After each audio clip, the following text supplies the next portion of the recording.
আমাদের কেন্দ্রীয় নেতৃবৃন্দ গণ অধিকার পরিষদের নেতা নূর ভাই বিষয়টি পুনর্বিবেচনা করবেন এবং গণ অধিকার পরিষদের অঙ্গ সংগঠন হিসাবে ছাত্র অধিকার পরিষদ আমাদের যে দাবিটা পুনর্বিবেচনা করে। গাজীপুর 2 আসনটি মূলত গাজীপুর মহানগরের একটি অংশ।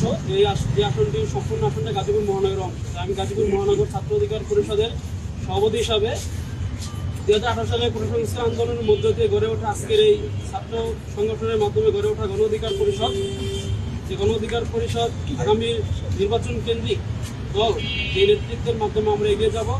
আর এই ধারাবাহিকতায় গতকালকে 36টি আসনের আমাদের সংসদ প্রার্থী ঘোষণা করেছে।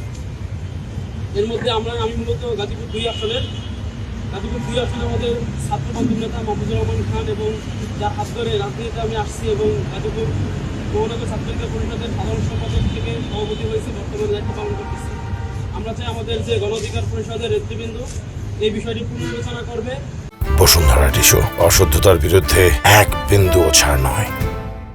এবং গাজীপুর যে সংসদীয় আসনের প্রার্থীতা প্রকাশ করছে তার পুনর্বিবেচনার মাধ্যমে এবং ছাত্রবন্ধু নেতা এবং ছাত্র অধিকার পরিষদের সেই দুঃসময় থেকে এখনো পর্যন্ত ছাত্র অধিকার পরিষদের যে খবর নেওয়া এবং আমাদের দুঃসময়ের রাজনৈতিক হামলা মামলা, যেমন আমলে হামলা মামলা শিকার হয়েছে, আমাদের প্রত্যেকে খোঁজখবর নিয়েছেন এবং ছাত্র অধিকার পরিষদকে গাজীপুরে উজ্জীবিত করেছে এবং আমাদের নেতৃত্ব জায়গা থেকে সবসময় ধরে রেখেছে। আমরা চাই আমাদের কেন্দ্রীয় নেতৃবৃন্দ গণ অধিকার পরিষদের নেতা নূর ভাই বিষয়টি পুনর্বিবেচনা করবেন এবং গণ অধিকার পরিষদের অঙ্গ সংগঠন হিসাবে ছাত্র অধিকার পরিষদ আমাদের যে দাবিটা পুনর্বিবেচনা করে আমাদেরকে মাহফুজুর রহমান ভাইকে গাজীপুর 2 আসনের প্রার্থীতা ঘোষণা করবেন। এই আশাবাদী ব্যক্তি করছি। আসসালামু আলাইকুম।